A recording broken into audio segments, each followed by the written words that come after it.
meet people and to have that conversation with people, I think it's better to than just read in a book and hear about them in the news.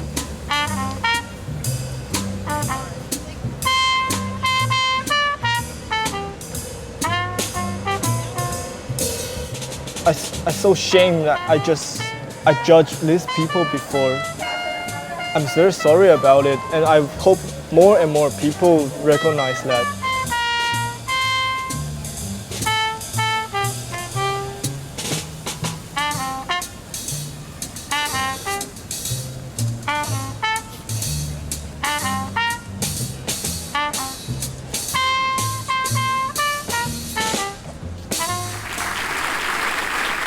Imagine a place where you could go in and borrow a person who would answer difficult questions for you. And not based on what they've read, but based on what they've lived, their personal experience. That they'd open up and share with you their hardship or adversity or challenges by being HIV, coming to the US as a refugee, living with a disability, being bipolar. I'm going to try and bring you closer to what the Human Library is and what we do. We basically offer space for a personal talk. This is stories, sure, but it's not storytelling. It's much more of a Q&A, where you go to the counter, you meet our librarian, and you go through the list of our literature, and you're going to see all the groups that are stigmatized in your community are on loan. People volunteer to share their experience with being bipolar, being autistic, living with a difficult situation, ex-criminals. We publish people. We don't publish them off the street. We check up on them, we prepare them, we train them, and get them ready to answer your questions. Sometimes I see people on the street or in the supermarket that I'm curious about. But in my culture, it's not polite to go up to somebody and ask, excuse me, sir, how'd you get so bald? Or, where's your leg? It's just not right, it's not polite, and it's probably not received very well down at Walmart by the freezer, starting to ask personal questions. But often we have to get some answers, and these taboos, if we don't challenge them, there's a lot of things we lose. So what we're trying to do is to say, let's try and be brave. We don't have to admit that we judge other people, although I would claim that all of us do. Because in this very busy life that we live, we just don't have time to stop and get to know everybody. So we navigate through certain markers, references that we already have on our hard drive in our heads. We generalize, we put labels on people, not to be mean or evil, but to be able to navigate securely and feel safe with the diversity that we're surrounded with. And Chicago is a very diverse place. During a day, you could basically meet people from all over the world. And today, the Human Library has spread to most of the world, and Illinois is one of our really big areas. What I wanted to try and show you today is how this has built and grown as a global movement for social change, where it's spreading sort of virally. People get inspired locally, they get in touch with us, and they say, how can we become part of this? We need this conversation in our community. We're getting applications from like Penn State, serious educational institutions that want to get in on this, because they're saying the public discussion right now during the presidential election is very polarized, and we need to bring some facts and some people on and get somebody to talk about what are the real facts out there. What's it like to be an illegal immigrant in the US?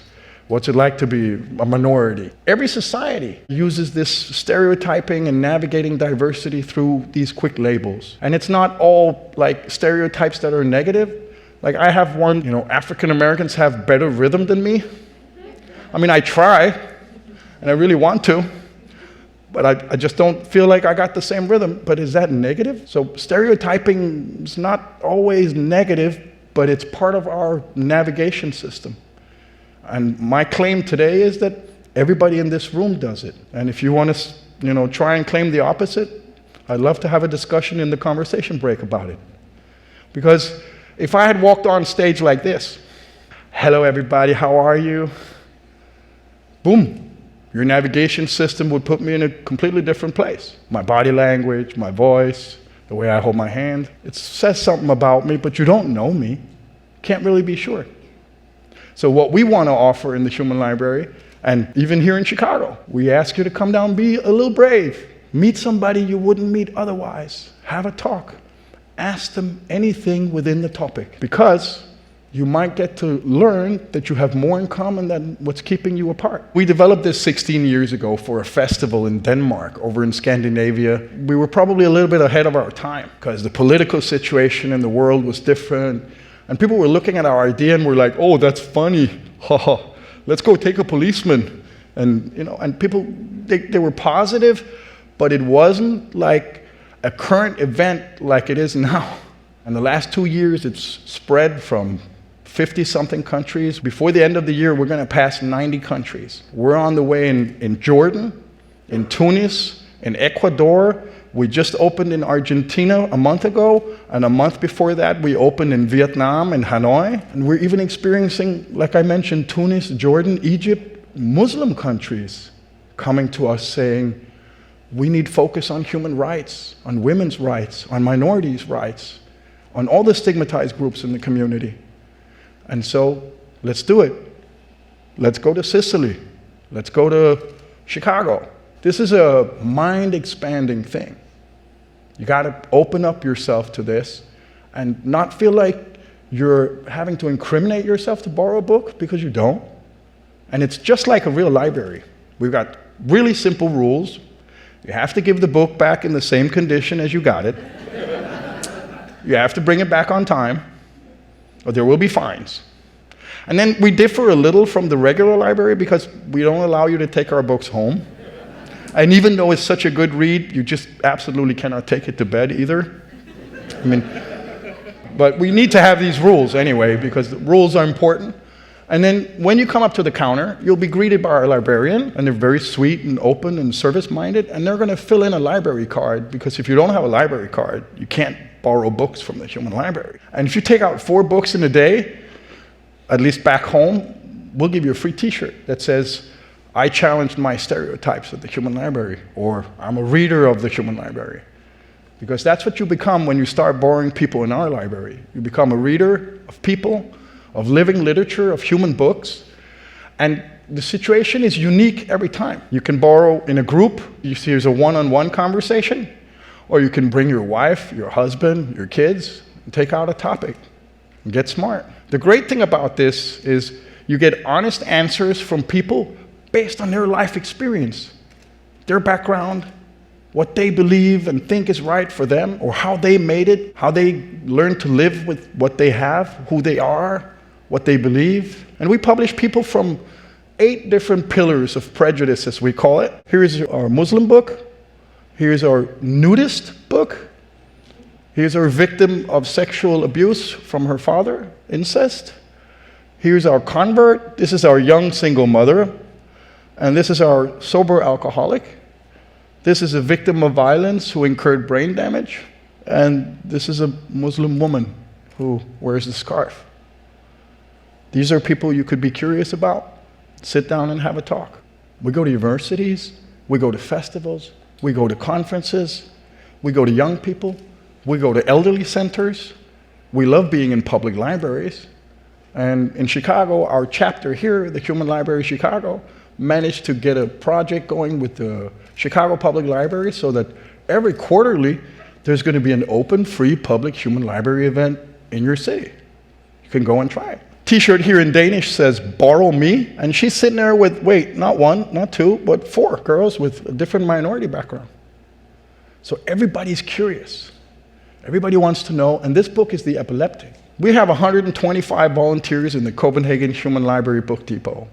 In Fox Valley, they're almost up to 30, including librarians. In Chicago, there are over 50 books already. They're going to surpass us soon because everybody who knows Copenhagen is 600,000 people.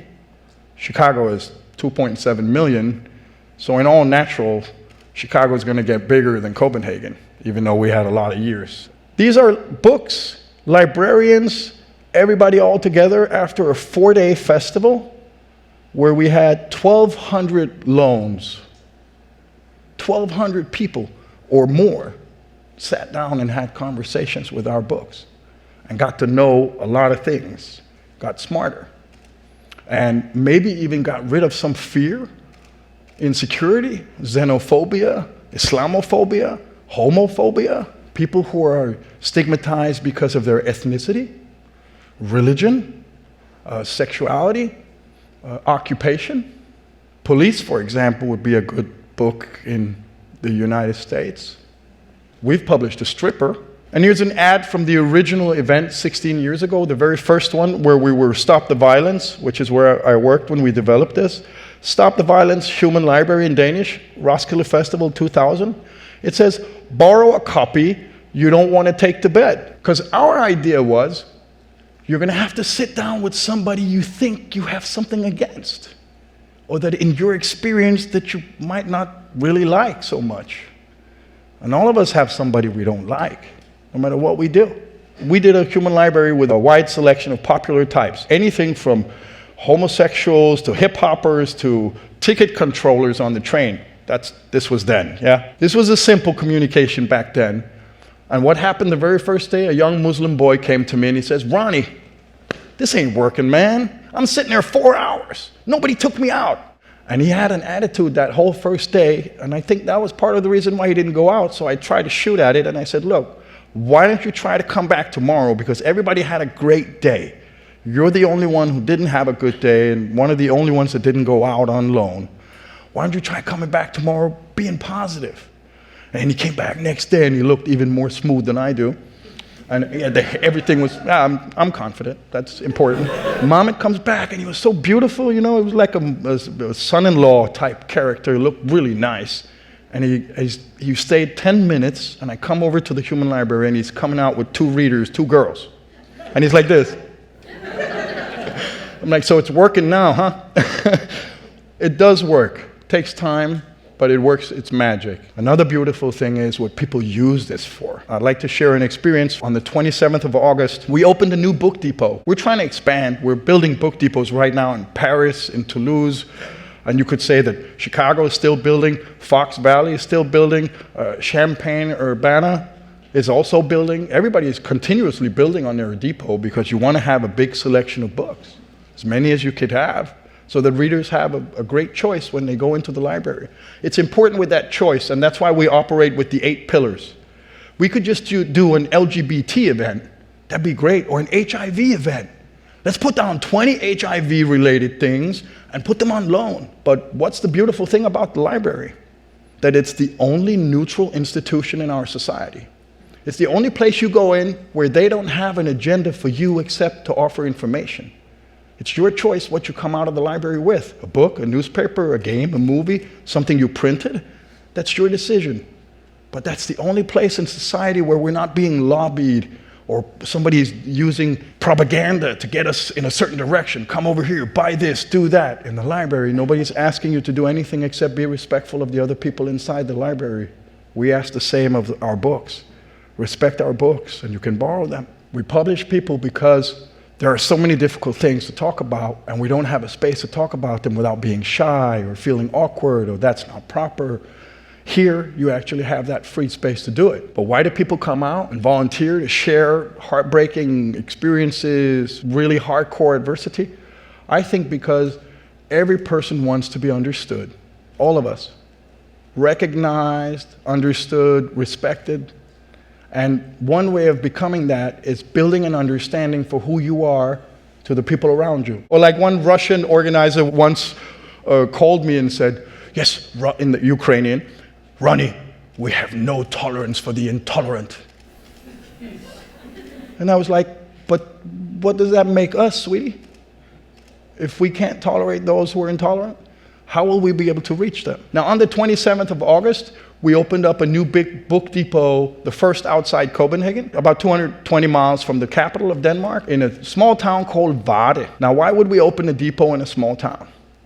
Because what is it about small towns? People talking about each other. People know things about each other. But did they talk to each other about the things? No.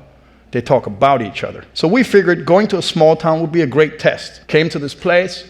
We got 18 local books trained, ready to be published, and we brought 8 bestsellers from the Copenhagen Book Depot. One of the bestsellers was this girl that I showed you a picture of earlier that I said was the victim of sexual abuse. Her name is Camilla. She's 24, and her father abused her. She's on loan as the victim, of course, and as a bulimic because she developed an eating disorder after the abuse. The images we're looking at now is from the Roskilde Festival, and coming up now is one of our most popular books worldwide, The Nudist. He sells. Man, he's sold out all the time, except in the winter. This man came into the Human Library in Bade on the 27th of August, and he wanted to borrow Camilla, our victim of incest. They sat down. The librarian makes sure that the reader is not some crazy person out to harm our book. Why would you like to borrow this book? What's your expectations? Have you been to this before? What kind of questions are you hoping to get answers for? You know, we're staying with you for a while before we give you a book. And you're not allowed to go in our book depot and say, oh, I want this fat person over here. It's not the way it works. You don't see the people. You don't know who you're going to get. You see a description. You read some stereotypes about them.